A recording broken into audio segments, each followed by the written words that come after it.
देखो आगे है हर्षचरित। हर्षचरित जो लिखा गया है, जिसके रचयिता है लेखक माने जाते हैं, वो है बाणभट्ट। महाकवि बाणभट्ट के द्वारा 2 ग्रंथ लिखे गए, 2 गद्य काव्य लिखे गए, एक है कादम्बरी और एक है हर्षचरित। और भी लिखे गए हैं, चंडी शतकम लिखा गया है, चंडी शतकम, ताड़िकम, इस प्रकार से काफ़ी ग्रंथ उन्होंने लिखे हैं। लेकिन हमारे काव्य में गद्य काव्य 2 लिखे हैं। उन्होंने एक हर्षचरित लिखा है और एक कादम्बरी लिखा है। जो कादम्बरी है वो कथा है, अर्थात कवि के स्वयं के द्वारा कल्पित है, और जो हर्षचरित है वो राजा हर्षवर्धन, राज्यवर्धन, प्रभाकर वर्धन इत्यादि के वंश से ली गई, इसलिए ये आख्यायिका है। तो कवि का परिचय है। हर्षचरित एक गद्य काव्य है और यह आख्यायिका के अंतर्गत आता है।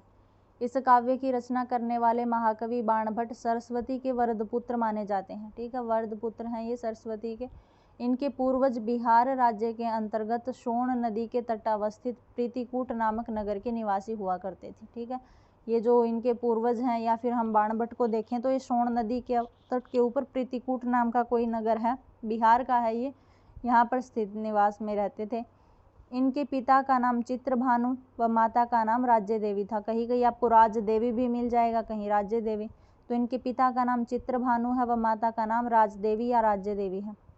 थोड़ी ही उम्र में इनकी माता का निधन हो गया था व 14 वर्ष की आयु में इनके पिता का देहावसान हो गया था। माता पिता के अभाव में ये कुसंगति में पड़ गए थे और चपलता के कारण देश देशांतर में भ्रमण करने लगे थे। बुद्धि विकसित, सांसारिक अनुभव व उदार व्यक्तित्व को प्राप्त करके जब ये घर लौटे तो इनका लोग उपहास करने लगे। अचानक हर्ष के, उस समय हर्ष राजा हुआ करते थे, तो हर्ष के चचेरे भाई कृष्ण ने दूत के माध्यम से उन्हें पत्र भेजा, जिसमें लिखा हुआ था कि बहुत से लोगों ने श्री हर्ष से तुम्हारी निंदा की है और राजा तुमसे अत्यंत रुष्ट भी हैं, इसलिए तुम शीघ्रता से मतलब अपने इस राजभवन में चले आओ। बाण राजा हर्ष के पास पहुंच गए। पहले तो राजा ने उनकी अत्यधिक अवहेलना भी की, पश्चात उनकी विद्वत्ता पर प्रसन्न होकर के उनको आश्रय दान दे दिया। बाण ने काफ़ी दिनों तक राजा हर्ष की सभा को सुशोभित किया।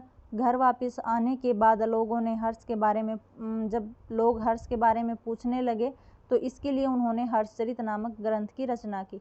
राजा हर्षवर्धन के सभा पंडित होने के कारण बाणभट्ट का जो समय है वो 700 ईस्वी के आसपास का माना जाता है।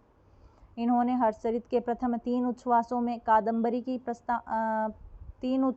व कादम्बरी की प्रस्तावना में अपना परिचय दिया। मतलब हर्षचरित में 8 उच्छ्वास हैं, तो 8 उच्छ्वासों में तो 2.25 जो उच्छ्वास है, मतलब 2.5 से भी ज़्यादा उच्छ्वासों में इन्होंने अपना खुद का परिचय दिया है। बाकी के 5.5 उच्छ्वास उसमें इस मतलब हर्षवर्धन का, प्रभाकर वर्धन, राज्यवर्धन इत्यादि का परिचय दिया है। अब आगे है हर्षचरित का विषय।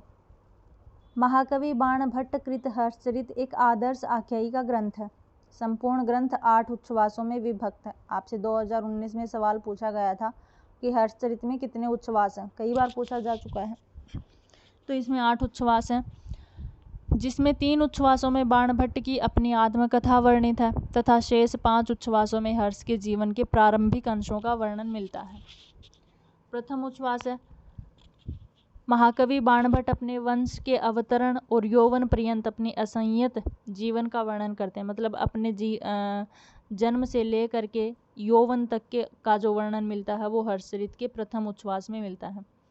द्वितीय उच्छ्वास में इसमें संदेश की प्राप्ति, मतलब जो राजा के भाई ने भेजा था, चचेरे भाई ने इसके पास जो संदेश भेजा था इनके पास, उनकी प्राप्ति का वर्णन है। राज सन्निवेश के लिए बाण की यात्रा इत्यादि का वर्णन है। तृतीय उच्छ्वास में इसमें बाण ने अपने घर वापस लौटने पर दूसरे लोगों की हर्षचरित सुनने की प्रार्थना की स्वीकृति इत्यादि देने का वर्णन है। तदनंतर हर्ष के वंश का वर्णन है, उनकी राजधानी स्थानेश्वर तथा प्रसंग प्राप्त पुरातत्वाख्यानगत इत्यादि का वर्णन है। नृपति पुष्यभूति की प्रशस्ति का वर्णन है, उनके मित्र व साहसिक कार्यों के या उनके साथी भैरवाचार्य का प्रयत्न साध्य इत्यादि का वर्णन मिलता है। इनका जो वंश माना जाता है, श्री हर्ष का जो वंश है वो पुष्यभूति से माना जाता है। ऐसा माना जाता है कि ये पुष्यभूति के वंश के थे। ठीक है, तो एक बार आपसे पूछ लिया गया है पेपर में कि पुष्यभूति की प्रशस्ति का वर्णन कौन से ग्रंथ में मिलता है, और एक बार आपसे पूछा गया है भैरवाचार्य का वर्णन कहाँ मिलता है। तो आपको याद रखना ये सब सारा जो विषय वो हर्षचरित का है। अब है चतुर्थ उच्छ्वास में क्या है, तो पुष्यभूति से उत्पन्न यशस्वी राजाओं के अस्पष्ट निर्देश के अनंतर प्रभाकर वर्धन के महान कार्यों का संक्षिप्त वर्णन मिलता है। मतलब पुष्यभूति के वंश का कुछ थोड़ा बहुत अस्पष्ट सा वर्णन मिलता है, लेकिन उसके बाद प्रभाकर वर्धन का भी संक्षिप्त उनके कार्यों का वर्णन मिलता है। जबकि कथा का प्रवाह की तीव्रता में प्रथमतः महाराजी के प्रथम शिशु की उत्पत्ति की अवस्था, यानी महाराज को सबसे पहला पुत्र उत्पन्न हुआ था राज्यवर्धन, उसके बाद हर्षवर्धन और उनकी छोटी बहन राज्यश्री के जन्मोत्सव से ये कथा प्रारंभ होती है। उसके बाद इसी चौथे सर्ग में मोखरी वंश का एक ग्रहवर्मा नाम का राजा है, जिससे राज्यश्री के विवाह इत्यादि का निरूपण किया गया है। पंचम उच्छ्वास में इसमें राज्यवर्धन का हूणों पर आक्रमण हेतु मतलब ये हूणों के लिए चले जाना, हूणों का आक्रमण हुआ था तो राज्यवर्धन इनके पीछे निकल गए थे। हर्षवर्धन भी निकले थे लेकिन शिकार खेलने के लिए बीच में रुक गए थे, तो हर्ष के लौटने पर पिता की गंभीर बीमारी के चलते मृत्यु होना। पंचम उच्छ्वास हमारे लगा हुआ है, तो इसी में मतलब कि दोनों भाई हूणों के पीछे गए थे, लेकिन हर्षवर्धन वापस लौटे तो पिता की जो अवस्था थी वो गंभीर थी काफ़ी, जिनसे इनके पिता की मृत्यु हो गई थी। माता द्वारा आत्महत्या की बात सुनकर के हर्ष का दुखी होना इत्यादि का वर्णन है। ये करुण रस में लिखा गया है पंचम उच्छ्वास, क्योंकि इसमें इनके पिता की अवस्था काफ़ी गंभीर है, इनके पिता की मृत्यु भी होती है, इनकी माता सती हो जाती है, इस प्रकार को लेकर के लिखी है, तो ये करुण रस में ही है। षष्ठम उच्छ्वास है, इसमें मालव नृपति द्वारा राज्यश्री के पति ग्रहवर्मा की मृत्यु। मालव नृपति हैं कोई, तो उन राजा ने जो राज्यश्री के पति अर्थात इनके बहनोई हैं उनकी ग्रहवर्मा की मृत्यु कर देते हैं।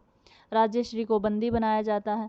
10,000 अश्वारोहियों को लेकर के राज्यवर्धन की हत्या का समाचार, और मतलब कि जैसे ही इनके पति की मृत्यु कर देते हैं तो इनका बड़ा भाई अर्थात जो राज्यवर्धन है वो सेना लेकर के निकल जाता है, लेकिन राज्यवर्धन की भी मृत्यु हो जाती है। तो इनकी मृत्यु की थी गौड़ वंश के राजा शशांक ने। तो गौड़ वंश के राजा शशांक ने इनकी राज्यवर्धन की मृत्यु की थी, और उससे पहले गृहवर्मा की मृत्यु है वो मानसार अर्थात मालव नृपति ने की थी। हर्षवर्धन के शोक की गंभीरता, स्कंदगुप्त परामर्श अनुसार युद्ध की तैयारी। आगे है सप्तम उच्छ्वास। अत्यंत गंभीर अवस्था के कारण उत्पन्न विविध समस्याएं, हर्ष के दिग्विजय का वर्णन, आसाम के राजा के राजदूत का वर्णन, हर्ष के सामने एक अत्यंत सुंदर छत्र का उपहार उपस्थित करना इत्यादि का वर्णन सातवें उच्छ्वास में मिलता है।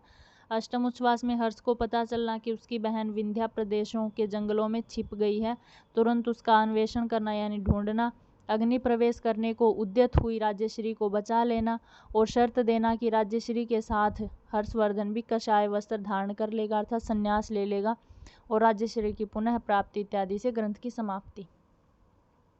अब हर्षचरित है एक दृष्टि में। प्रणेता इनके बाणभट्ट हैं। स्थितिकाल इनका 7वीं शताब्दी का पूर्वार्ध माना जाता है। अगर काव्य का स्वरूप देखें तो हर्षचरित एक आख्यायिका है। बाणभट्ट के जो प्रपितामह थे अर्थात परदादा बोलते हैं जिनको, वो पाशुपत हैं। पितामह अर्थात इनके दादा अर्थपति हैं। पिता इनके चित्रभानु हैं। माता इनकी राजदेवी है। इनका पुत्र भूषण भट्ट है जिनको पुलिंद भट्ट के नाम से जाना जाता है, जिन्होंने कादम्बरी का उत्तरार्ध भाग लिखा है। ये भूषण भट्ट या पुलिंद भट्ट, कृतित्व इनकी कादम्बरी है और हर्षचरित इनके आख्यायिका ग्रंथ है। हर्षचरित का जो कथानक है वो 8 उच्छ्वासों में विभक्त है, और प्रमुख पात्रों का अगर वर्णन है तो सरस्वती, सावित्री, बाण, पुष्पभूति, भैरवाचार्य, प्रभाकर वर्धन, हर्षवर्धन, राज्यवर्धन, राज्यश्री, यशोमती इत्यादि का प्रमुख पात्रों का वर्णन इसके अंतर्गत मिलता है। इस ग्रंथ के नायक हर्षवर्धन है और प्रतिनायक मालव नरेश हैं जिन्होंने गृहवर्मा की हत्या की थी, और एक है गौड़ नरेश शशांक जिन्होंने राज्यवर्धन की हत्या की थी। रस इसमें वीर रस है और गौणता से करुण रस भी है। शैली ओज और विशिष्ट शैली है, समासों की बहुलता है, क्योंकि बाणभट्ट की जो शैली है वो पांचाली शैली है, और पांचाली शैली जो होती है वो बहुत ज़्यादा एकदम गुम्फन समासों वाली होती है, बड़े बड़े समास मिलते हैं, तो इनकी शैली पांचाली शैली है। उपजीव्य इतिहास प्रसिद्ध कथा है, पांचाली रीति है। अलंकार, उपमा, उत्प्रेक्षा, रूपक, अतिशयोक्ति इत्यादि का वर्णन है। हर्षवर्धन का मित्र है रसायन, और रसायन के पिता हैं सुषेण।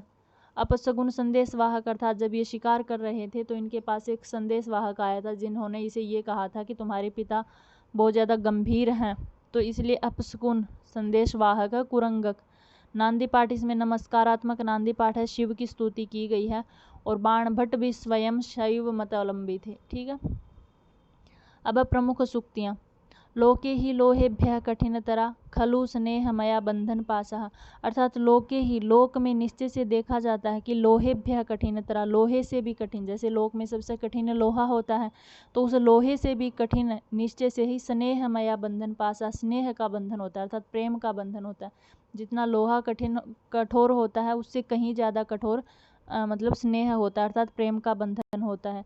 ये हर्षवर्धन के द्वारा सूक्ति बोली गई है। ये सूक्ति बार बार आपसे पूछी जाती है एग्जाम में कि ये सूक्ति किसकी है, या फिर इस सूक्ति को लेकर के एक कथा है इसके पीछे कि जब हर्षवर्धन ने एक स्वप्न देखा था और उस स्वप्न में इन्होंने एक सिंघनी को अपने शेर के पीछे ही मतलब मृत्यु के भार उतरते देखा था। जैसे शेर की मृत्यु हो गई थी अग्नि में जल करके, तो उसी अग्नि में वो सिंघनी मतलब अपने पति के पीछे ही कूद जाते हैं।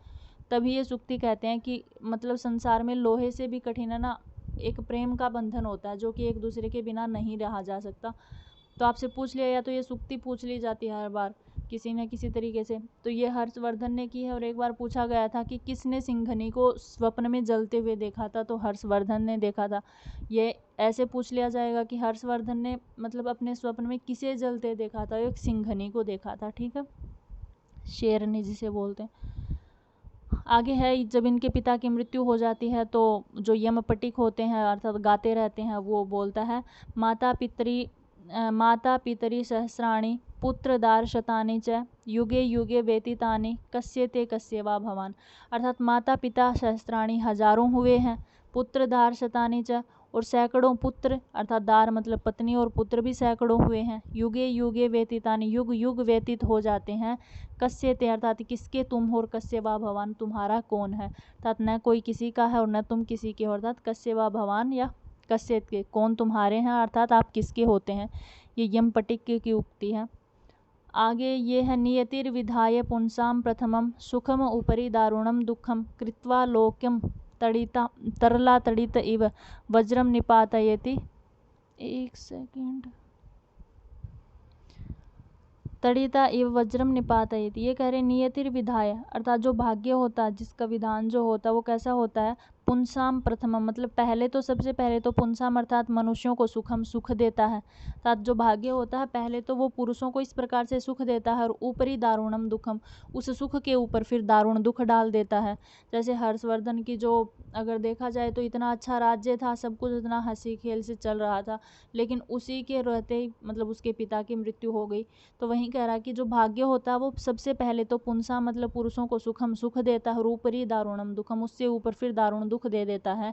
जिस प्रकार से कृत्वा लोकम जिस प्रकार से हम लोक में देखते हैं कि तरला तड़ितिव ये जो बिजली होती है वो तरला मतलब चंचल अपनी चंचलता को दिखा करके एक प्रकार से चमकती हुई सुंदर दिखाई देती है, लेकिन चमक पहले तो चमकती है और उसके तुरंत बाद वज्रम निपातयति कहीं गिरती है तो वहाँ पे वज्र ढा देती है, अर्थात चंडी का रूप धारण कर लेती है। तो जिस प्रकार इस संसार में चंचल बिजली पहले चमकती है फिर चंडी का रूप धारण करती है, तो उसी प्रकार ये भाग्य होता है। प्रथमम पुंसाम सुखम पहले तो ये पुरुषों को सुख देता है, ऊपरी दारुणम दुखम उसके ऊपर फिर गहनता से दुख भी दे देता है, अर्थात दारुण दुख दिखा देता है। तो ये आपका हर्षचरित्र था। आई थिंक आपको समझ में आया हो, कहीं से किसी को ना समझ में आया हो तो आप बता सकते हैं, कहाँ कोई गलती नज़र आई हो तो भी बता सकते हैं। ओके।